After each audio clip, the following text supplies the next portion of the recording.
Well, hello, everybody, and welcome back to Create Your Best Chapter. My name is Vera Ilnitsky, and I help women who are going through a job loss, a divorce, or other major life change. And on this podcast, I have amazing conversations with really beautiful, inspiring women who are doing really interesting things in the world. And for me, I'm always learning something. I get inspired and motivated. And that's my intention with this podcast is to share wisdom, to have women share their stories of things that they've gone through, whether it's job loss, divorce, or other changes in their life. And also just to showcase how we can make an impact in the world. And I had this really fabulous guest today. She's in Australia. So the beauty of technology these days is that we get to meet people from all over the world. And I'm always so thrilled to meet people on LinkedIn. And that's how I met Rosie. We met through a mutual LinkedIn connection and had a meeting and really hit it off. And so I'm really looking forward to our conversation because Rosie's really, she calls herself a status quo breaker. And I really want to dive into that a little bit more because I find that really fascinating. So Rosie, welcome to my podcast. Thank you so much. I'm really excited to be here and kind of dive into things because I know when we first met, we had such a great conversation. So to share that with other people is going to be awesome. Yeah, exactly. So maybe just tell people a little bit about what it is that you do and where you are and how you help women on their journeys. I find it so difficult to answer this question. But essentially, I guess you could call me like an all-in-one kind of business life mindset coach. I help in so many different aspects, but who I'm really passionate about helping are female solopreneurs who are in business for more than just the money. You know, people like you and I, we're in business to design the lifestyle of our dreams, to lead a better life. We're not in business solely for the money. Money matters, right? And it helps us achieve some sort of freedom, but there's purpose behind the business that we do. So in a nutshell, that's what I do. I help women, balance the line between business and life, build that meaningful life. That to me should be number one. And how do we do that through business? Yeah, that's amazing. Now, tell us a little bit about how you are designing the life that you love, because you are obviously living a really unique life. So tell us all about that. Yeah. I live full-time in my van, and this is a relatively recent kind of change for me. So I think I moved into my van maybe 7 months ago now, which is totally against the norm. Van life is becoming more popular, but it is by no means the norm. And I think a lot of people I surrounded myself with before I moved into the van were like, why would you do that? Really didn't understand, but to me it was so important. It's a dream I'd had for a decade, and yet I'd spoken myself out of it so many times. Oh, it's not the right time. Oh, I don't know, how am I going to make money? Oh, people are going to judge me. Oh, I need to focus on my career. But then one day I just went, you know what? Stuff this. I left a long-term relationship because I realized I'm not happy. We're holding each other back. And within a couple of months, I finished converting my van, which I had been working on for 4 years. All of a sudden it was done. Moved into it full time, got rid of, 99% of my possessions. And here we are. I often say, I've never had less money or less possessions, but I've also never been this happy. So I'm in it right now, designing the life that I want, and it feels amazing. That is such an amazing story. And it's so many analogies to life, right? That we talk ourselves out of these things that are deep inside us, like they're in our heart. Like you said, I've had this dream for a decade, and yet, you told yourself a story or you believed what other people were telling you. And I'm curious how you finally said stuff this. Like I'm curious how you finally overcame all those old stories and those old beliefs. Like what actually triggered that for you? I think it happened over time. I'd love to say there was one moment and I was just like, yeah, let's go. But there's so many different things. I think a lot of people can probably relate to this. As children, we're often we are encouraged to dream and we're excited about it and we're not so pessimistic. And then it kind of gets squashed out of us generally. So, that natural process happened. But as you said, I've always considered myself a status quo breaker, never done things the usual way, and so proud of that. But I think there were a couple of really big events in my life that probably propelled or accelerated my journey to making the leap to van life. So one big one was my dad died when I was 21. It was really unexpected, freak accident. And of course, that brings into perspective the fragility of life, right? Just, you don't know what's going to happen. So it's like, you need to be doing what you want to do. But, I was still hedging. I was doing a university degree, not really enjoying it, but doing it because that's what you do. I think at a full-time position because that's what you do. And I was trying to have fun. Like I had a 4-wheel drive and was trying to camp, but I was caught up in my job. And then my mum died when I was 27. And I just thought, wow, Rosie, you've had to learn this lesson twice. And I was like, I should know better. And maybe a couple of weeks before mum died, because in her case, we knew she got a terminal diagnosis and over 6 months sort of deteriorated. But a couple of weeks before she died, I bought the van. I'm like, that's it. It's happening. And I said, I'm going to finish converting it in 6 months. I've never converted a van. I have no idea what I'm doing. But I was adamant, this is going to happen. And I was in a relationship at the time. And she was sort of like, yeah, let's do it. Well, I got swept away in other people's priorities and was talked into studying an MBA. I hate study. So then just had this empty van, studying, graduated as valedictorian, got headhunted into an amazing job. And I got sidetracked again. And then I just thought, what is going on? And you can tell this story isn't a straight path, right? So then what happened? Moved towns. I wanted to change. And then I quit my 9 to 5. I thought, stuff this. Didn't have a plan. I've always wanted to do my own business. I've always hedged, not gone all in. So I did that May last year. But I was still dissatisfied. I was like, what's going on? And it just took, I think, sitting with my thoughts. My partner and I did distance for a while. And it gave me a lot of clarity, when you're alone with your thoughts. And I thought, actually, what do I want? Because I think when you're in a relationship, sometimes you lose sight of that, because you're a unit, but actually you're two individual people. So I just got so clear and ended the relationship. It was mutual, but that's a huge thing. We were together 8 years. And then I was like, I'm moving into the van. This has been my dream. It's just me now. Stop holding yourself back. You've lost both your parents. It's just you and your sister left. You're single. You got your dog, And within a couple of months, I had the van finished. And isn't that interesting? Because it took 4 years since I had purchased the van to actually do what I wanted to do in the first place. But I got there. So, these stories still exist in my head, but I think, the universe has this way of, it makes us learn the same lessons over and over until we go, oh, okay. And I wish we learnt them the first time, but it's just, over time I've gone, I've got a tattoo and it says stay true, right? Because I know when I don't stay true to who I am, things just don't work out. So that's my reminder. Okay, Rosie, who is that belief serving? Is that someone else's belief and their priority, or is it your belief and your priority? So I think that's been a narrative that I am constantly unpacking. And I think everybody's capable of that, right? You just need to learn to question everything. Sounds simple, but you do. You got to question things. Yeah, absolutely. I mean, that's such an amazing story. And you're so right that we learn the lesson. And every time we learn the lesson, we uncover something new about ourselves and we take a different step.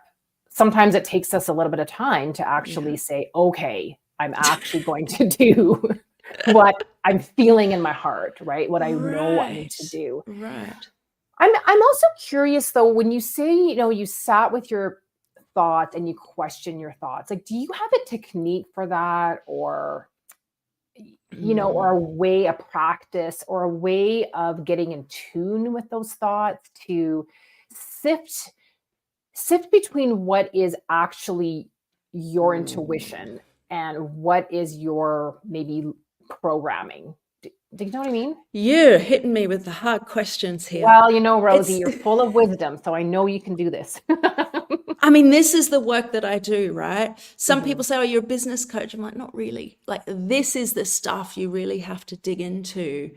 mhm, Because if you don't stop and question stuff, you just kind of go with the flow and live the life and do the job, get married or whatever it is. And mhm. one day you wake up and go, how did I end up here? This isn't the life that I want. Yeah. So I think it's important to tap into that before it gets to that point. And for Mhm, me, I think the biggest game changer for me, it's not really a practice, but it's an exercise, I suppose, is getting clear on your values. And some mhm, people roll their eyes when they hear me say that. But I had never really spent the time to go, well, what's most important to me? Like mhm. I just go, yeah, of course I know myself. And you go on, but then you find yourself unhappy. You're in a job you don't want or in a relationship you don't want. So when I took the time to uncover what my core values were, things became so much clearer. Mhm. The issue is, how do you find your core values? Right. And Right. that's something I struggled with for so long. I got caught up in the world of Simon Sinek, and I love Mm, his work, okay, but mhm, something I struggled with, because he kind of refers to it as your why, which I think is very much linked to your values. And he's like, you mhm, have one why and it never changes. And I remember getting so stressed about that. I have mhm, so many interests and I mhm, can't possibly choose just one thing. And then I remember I heard a Brene Brown podcast a couple of years ago talking about values, and she walked through an exercise. I was like, wow, that's powerful. mhm.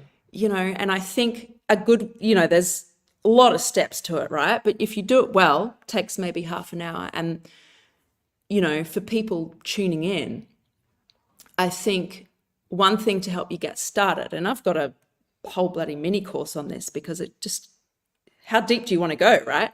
But Mhm, a question to ask yourself is, well, who am I when I'm at my best? mhm. Am I at my best when I'm being creative? Am I at my best when I have lots of money? Whatever it is. It's not necessarily how you show up each day, because often we're not living in our values. So Mhm. think about, who are you when you're at your best? For me, it's when I stay true. It's when I'm creative. It's when I lead with empathy. But one thing I always say to my clients is, your values can and will change. And in fact, that's a sign of personal growth, Mm. really. And I think getting clear on my values helped, because I could then go, well, are my choices now allowing me to stay true? Are they allowing me to lean into my creativity and lead a life with empathy? Not really. I wasn't Mhm. staying true to myself. I was doing a job I hated. Everybody was proud of me. It's the highest paying job I ever had. Was I staying true? No. I didn't want a corporate job. Was Mhm. I being creative? Well, not really, because I was so exhausted from my job that I didn't want to do anything. And Yeah. the empathy part, yeah, okay, I show up that way all the time, but it's kind of a really good filter. It's like, okay, is this decision going to get me closer to the kind of person I want to be and the kind of life I want to lead? So I think it's very intangible, but that values piece, I think, is hugely important. If people spend the time getting clear on that, it's going to make navigating life so much simpler. Not easier, can I just say? Not easier, but it's simpler. It's like, well, okay, no, this isn't serving me. And when you're clear on what's important, you can start questioning these beliefs and this programming. You just got to be willing to do it and ask Yeah. the question, is this true? Is this true? Who's that serving? Often it's not true, and often it's not serving you. They're the two really big questions, I think. Yeah. Well, I know this is, you and I are 100% in line with this, and I think this is why we Yeah. connected so well a few weeks ago when we first met, because we talked about values, and values are super, super important to me as well. And it's something that I Yeah. walk my clients through as a foundational aspect of Yes. figuring out what it is that they want. And it's something that I Yes. keep always drawing back to, right? Is this, like, I love your questions. Like, is this serving me? Is this true? Is this helping me lean into my values Yeah. more? Because I agree with you. I always say that values are aspirational, right? Like you Yeah. said, they're kind of like what we want to be at our best. And there's days when we're not always 100%. We're striving to be 100%, right? Yeah. We're a work in progress, right? So every day, right? What did I learn? How can I do something a little bit better, a little bit differently? What value am I maybe a little bit not living today, right? And Yeah. how can I step into that more? And for me, it also helps me make decisions. It helps me take the right action, right? Not just any Yes. action. It Yeah. helps me get motivated, because let's face it, motivation is not something that we wake up with most days, Yeah. right? Most days we are not motivated. Most days Yeah. we want to do other things, right? Yeah.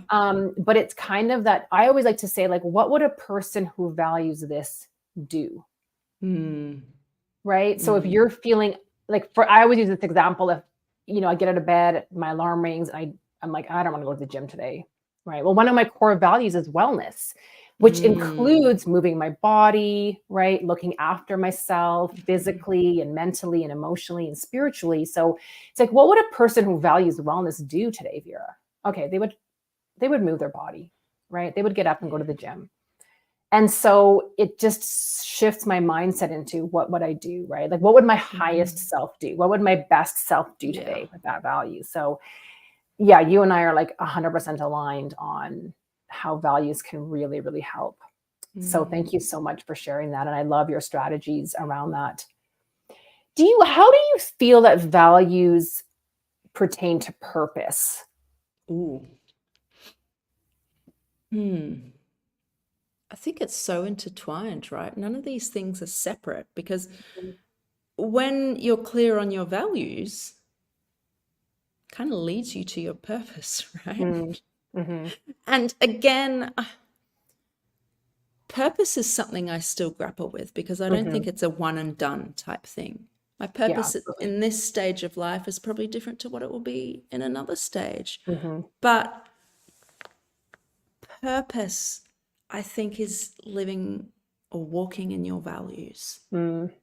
because you have a purpose. You are striving to be the best version of yourself. You are striving to design the life that you have always wanted. And as you Mhm. said, like, it's not an end destination. We're always working towards it. Mhm. And so I think it's very hard to live in your purpose if you're not clear in your values. Mhm. Mhm. Yeah. Yeah. I think, yeah, they're both, you can't have one without the other, I don't think. I'm Yeah. curious what you think on that. Yeah, I agree. I mean, I think purpose is sometimes a little bit overused in a way. And I Agree. know for me, I struggled for many years, what's my purpose? And I need to find Yeah. my purpose. And because I didn't know what it was, I felt like a failure. I felt like something was wrong Yeah. with me. And I've learned to let that go, right? Mm. Like, purpose doesn't have to be just one thing. And I think it's Yes. more around, how do I want to show up in the world? Like you said, I Yes. want to show up as an empathetic person, right? I want to show up as someone who connects women. I want to show up as someone who's supportive and encouraging. I want to Mm. show up as someone who lives their values, right? Or is learning to live their values better every day. Mm-hmm. And I want to show up as someone who, guides others to do that too. So you kind of find your purpose by doing things that bring you joy and that help you live your values. So I think that I agree with you, right? Like, those two things are Mm. intertwined. If you are Mm. doing the things that are meaningful to you, that help you design your life, that are true to you, Yeah. like, the purpose just kind of like comes along with that, Yeah. right? Yeah. Yeah. And obsessing over what's my purpose? What's Hmm. my why? I think that's so Hmm. unproductive, because you're looking at it wrong. It's Right. about, and this probably sounds cringy, but there's this guy in the world of finance called Ramit Sethi, and he talks about your rich life. And it's interesting because he's in the finance world, but your rich life has nothing to do with money. Mm-hmm. What do you want your rich life to look like? Right. That is what it's about, Right. I think. And so many of us haven't afforded ourselves the time to even imagine the kind of life we want. Mm-hmm. You know, I talk to my sister. She's in a different stage of life to me, 10 years younger, and she's in this mindset, oh, you know, you can't do work that brings you joy. You just got to go to the job, you clock in, you clock out, and that's the way it is. That is where her head is at. And when I try to talk to her about what would life look like without thinking about logistics or what's realistic, what would life look like if you would just, you know, if you could dream? She can't even come up with anything because it's very foreign to a lot of us to do that. You can't dream. How dare you do that? How dare you put yourself first? You know, for me, how dare you want your own block of land? You should be working and you should be miserable and you can't have fun until retirement age. Like, how dare I move into a van at age 31, 32? People really have a hard time with that. I can't even remember where I've gone on such a tangent, but it really is. Entertain the idea of what your rich life looks like. To me, it's all about freedom. Like, my podcast is called The Pursuit of Freedom because to me, that's what it's all about. Whatever freedom looks like at whatever stage of my life, that is what I'm pursuing.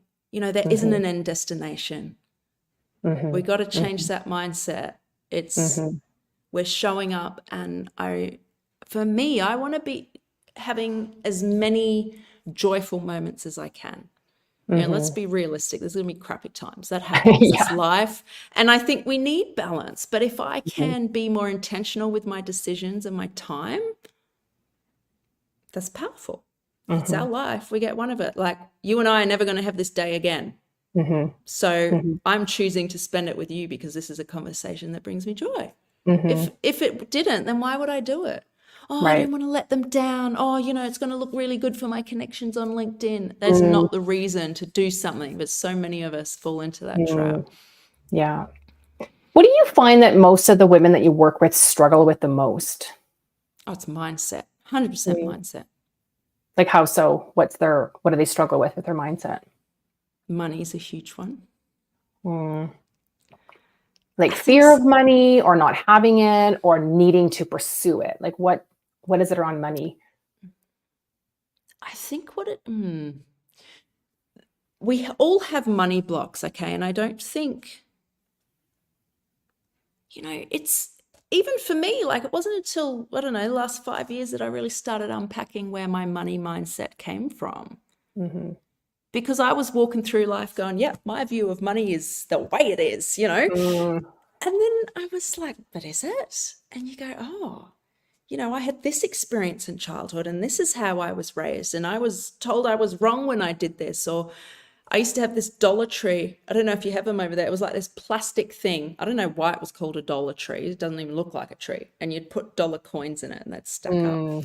And I was told, you got to save it. Don't spend it. So there's my money mindset. And so it looks different for everybody, these money blocks, I would say. But a big one that shows up for most of the women I work with is, oh, but how am I going to make money? You know, that's really risky. That's risky because I'm with women who are solopreneurs or they're just starting or about to take the leap. Like, it's scary. And it's risky because that's programming. Right. You know what's risky to me? Staying in a job or leading a life that is just sucking everything out of you, pulling out your joy, impacting your mental and physical health. What's more risky than that? Yeah. Why would you not try to pursue a life that brings you joy? And I think if you begin to frame it differently, and again, it's so simple, but something I do with the women I work with, it's like, well, okay, you're thinking about everything that could go wrong. You might not make any money in your business. You might embarrass yourself, all the things. It's like, okay, what's the potential upside here?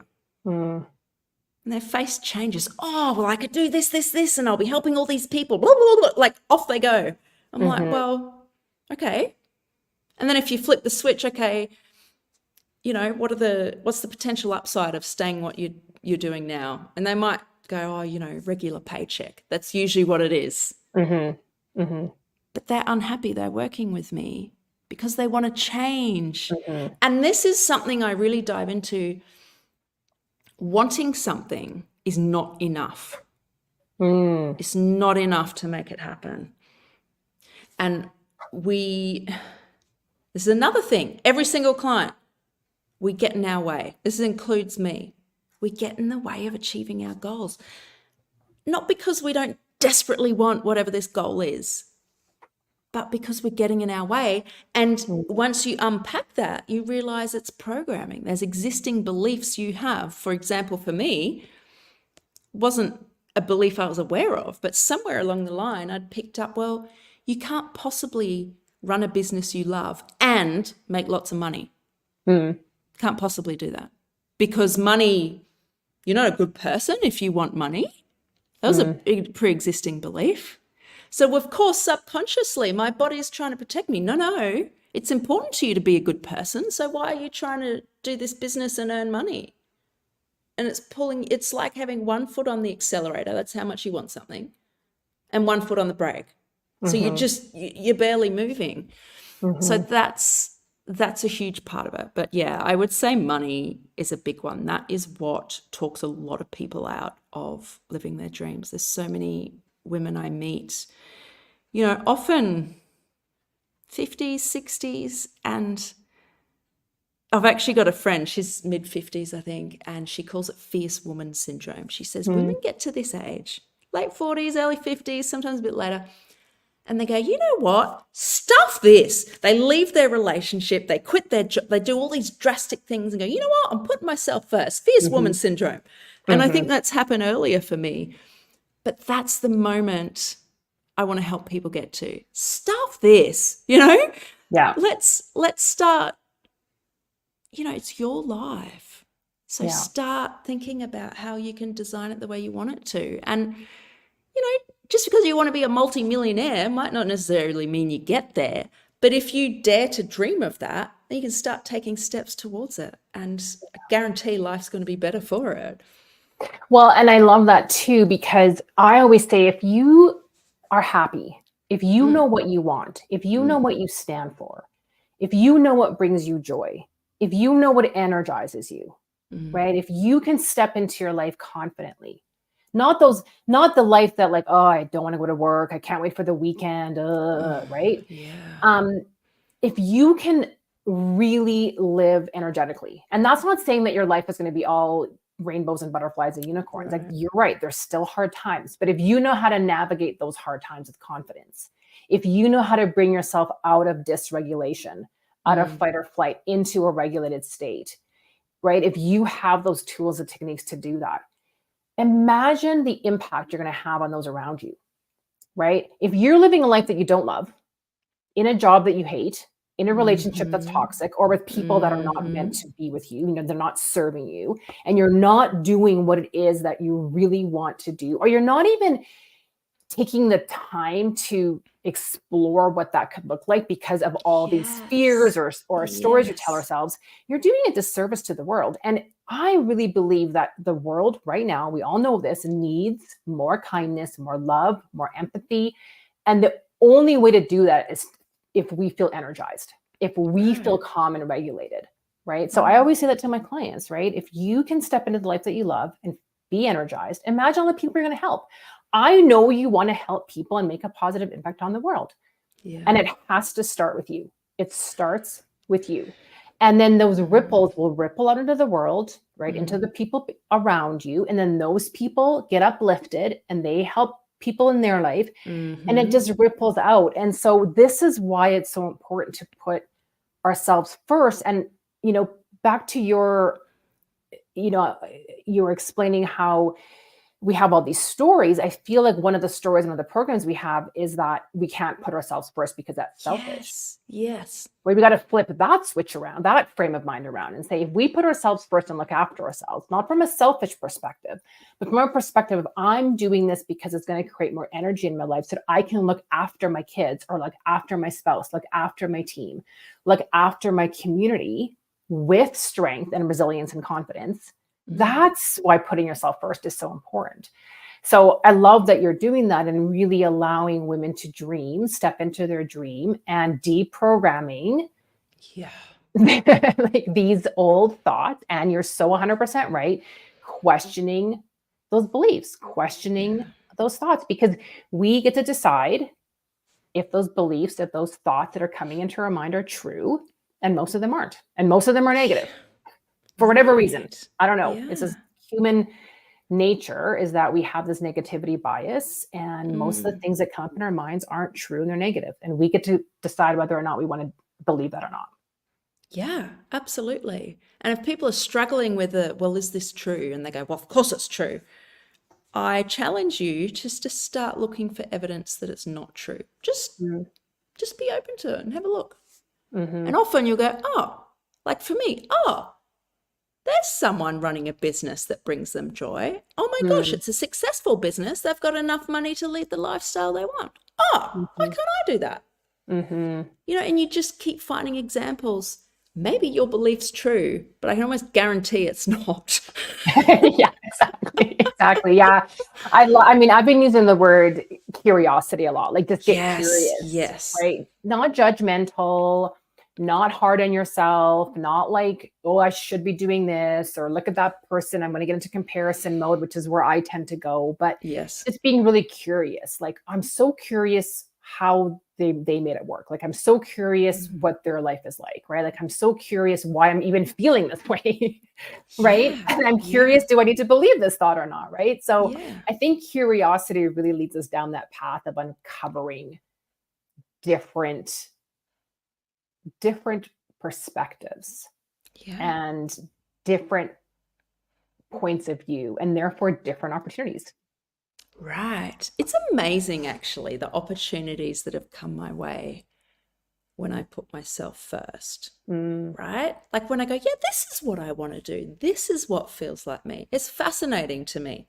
The things that start coming my way, like meeting you, jumping on live with you, recording this podcast. Like, or for example, recently I was putting out there on TikTok, of all places, the work I'm doing, and I met an amazing person who's now my friend and my highest paying client. I drove thousands of kilometers across the country to work with her in person. Like that opportunity would not have come my way if I hadn't put myself first and gone, you know what? I want to live in a van and I want to travel Australia. Right. If I hadn't done that, if you hadn't listened to your heart, right, and to your dream and followed that, you know, that nudge or that ping that you got from the universe that this is what I really want to be doing, you would still be stuck in some boring corporate job, right? Making tons of money. And, you know, you'd probably be okay, happy, but you wouldn't be the Rosie Burrows that I know today, right? Yeah. Impacting the world in a way that only you can, and inspiring women in a way that only you can. So I think that's the thing that's worth the risk, quote unquote, of taking that leap, right? And I know that it's scary, and I know that we need to put food on the table, and I know we have obligations, but even within those constraints, there are opportunities to make choices and decide, how do I want to show up today, right? Like, even if I have the situation that maybe I can't go to a van right now because I have kids or I have a mortgage to pay, like, that's fine, right? But what can you do today, one small step that you can do to bring yourself some joy, to change your perspective on things, to take that step towards what it is that you want, to even declare it out there and say, I want this. Yes. And then, okay, maybe it's going to be a couple of years before you get there. But to your point, once you decided, I mean, look how quickly things changed around. Like, once you were like, this is it, I'm done with this life, I'm going to really follow my dreams. It was like within like months, all of a sudden you're like doing your thing, right? Blows my mind. And I always say to people, and I can be unpopular for this, but we always have a choice. If you go, no, I've got a mortgage to pay, I've got kids, I've got a partner, I've got a sick mum. I can't do that. That is a choice you are making. Mm-hmm. And this isn't to dismiss the challenges you have going on or the priorities you have. No. But you are making a choice. I can't do that. You're not even entertaining the idea of, well, how could I just, like you said, bring a little bit of joy to my life? How can I just follow those breadcrumbs? That's how somebody put it to me recently. Right. You know, like lead with curiosity. You know, another thing a friend said is the thing is never the thing. Like that thing you think you want, it's probably going to change. Right. But that's not the point. Just follow your curiosity and see where it takes you rather than talk yourself out of it from the beginning. Right. I can't do that. Right. Right. You're just shutting it down. Shutting it down. Yeah. Leave the door open a crack. Just, you know, there it is. Hi, you know, I'm just going to acknowledge you. You don't have to dive all in like me and quit your job without a plan and move into a van, whatever. You know, like when we were off air, sorry, you know, you were saying, well, what, you know, it's about other people finding their version of van life, right? I'm not here to say move into a van. Some people are going to hate that. But what's your version of that? Right. And like, you know, you can see the smile on my face, just dreaming, daring to dream. Oh, things can be different. And we always have a choice. They might not be the choices we want, but there's always a choice. And so try to take agency and be intentional with the things you do have power over. Yeah. Don't focus on the things that we know we don't have any power over, because that's not healthy. It's not productive. Okay, what can I change? I can change how I show up in the world. 100%. Oh my gosh. You and I could talk about this for hours, and we'll probably do a part 2, Rosie, because, you know, we're so much in alignment, and I love challenging people's thinking and perspectives, because I think that really is what's going to change the world. It's going to, you know, help them make some different decisions and just change how they're thinking about things. So I really acknowledge you for the work that you're doing. I acknowledge you for the inspiration that you're showing others, right? Like, you're right. Not everyone's going to want to jump into a van and travel across the country, but what other leaps can you take, right? Like, use Rosie as inspiration and say, like, what do I really dream of? Like, what has been something in the back of my mind for a really long time that I've just shoved away, thinking I could never do that? What is one small way that you can start to honor that, or start to take a step towards that, to, like you said, just crack the door open a little bit? So thank you so much for being so inspiring. And how can people get in touch with you or learn more about what it is that you do? Yeah, LinkedIn's probably the best place. Rosie Burrows, have a look on LinkedIn. I am on TikTok if anybody's into that. Bit of a different vibe, but there's 3 people I've met through TikTok. One, like I said, all 3 of them are friends. All 3 of them are clients. Like, so TikTok's not all bad. Jump on there if you want to see the playful side of me. On LinkedIn, I break the rules too, but you can find me on both, and I'm always open to having a chat. That's awesome. I'm going to put the links in the notes too, so people can follow you. So thank you so much, Rosie. I really appreciate it. I know that it's super early for you in Australia, but, you know, through the magic of Zoom, we're able to connect, and for sure we're going to do this again. And I'm so glad you came into my life. I'm so grateful. And, you know, it's so amazing what the universe brings to you when you're open to it. And it's, for me, it's bringing me these amazing conversations. And so thank you so much. And we'll definitely stay in touch and do it again. Yeah, thank you so much. I've really enjoyed it. Yeah.